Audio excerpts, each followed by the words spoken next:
बिहार में Karakat seat hot seat बन गई है। इस सीट के प्रत्याशी पवन सिंह काफ़ी चर्चा में रहे हैं और काफ़ी चर्चा चारों तरफ हो रही है।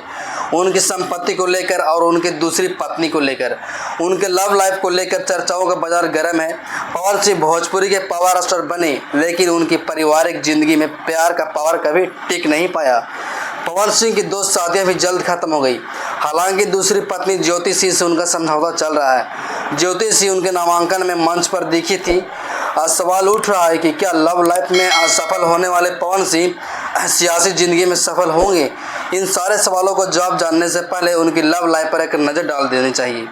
पवन सिंह का सबसे पहले अभिनेत्री अक्षरा सिंह के साथ रोमांटिक सफ़र शुरू हुआ था, जो काफ़ी ट्रोल में और काफ़ी विवादों में रहे थे। ये सफ़र ज़्यादा दिन तक नहीं चला। अचानक पवन सिंह अक्षरा के लिए बेवफा साबित हो गए। इस प्यार का अंत काफ़ी दुखद रहा। इस जोड़ी ने बहुत जल्द ब्रेकअप का सामना किया।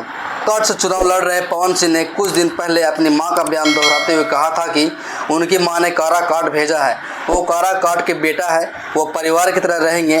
वरिष्ठ पत्रकार धीरेन्द्र कहते हैं कि पवन सिंह के पीछे युवा पागल है। काराकाट के बुजुर्गों की राय कुछ और है। काराकाट के इलाके में राजपूतों की संख्या ज़्यादा है। धीरेन्द्र कहते हैं कि पवन सिंह चुनाव जीत सकते हैं। दूसरी बात यह है कि उपेंद्र कुशवाहा से स्थानीय वोटर नाराज भी है। पवन सिंह काराकाट के विकास की बात कर रहे हैं, लोगों से मिल रहे हैं, काराकाट को अभी तक पिछड़ा होने की बात कर रहे हैं। ये सारे मुद्दे एक तरफ है। दूसरी तरफ उपेंद्र कुशवाहा के साथ मोदी फैक्टर है। यदि मोदी काराकाट में जनसभा करते हैं तब पवन के लिए सही नहीं होगा। वह वरिष्ठ पत्रकार सुनील पांडे कहते हैं कि काराकाट में पीएम मोदी का कार्यक्रम नहीं होने का मतलब है कि बीजेपी अंदर से ये चाहती है कि पवन सिंह चुनाव जीत जाए। कुल मिलाकर पवन सिंह का भाग्य फिलहाल साथ देता है कि नहीं देता है, आगे क्या होगा यह जनता के ऊपर निर्भर करता है।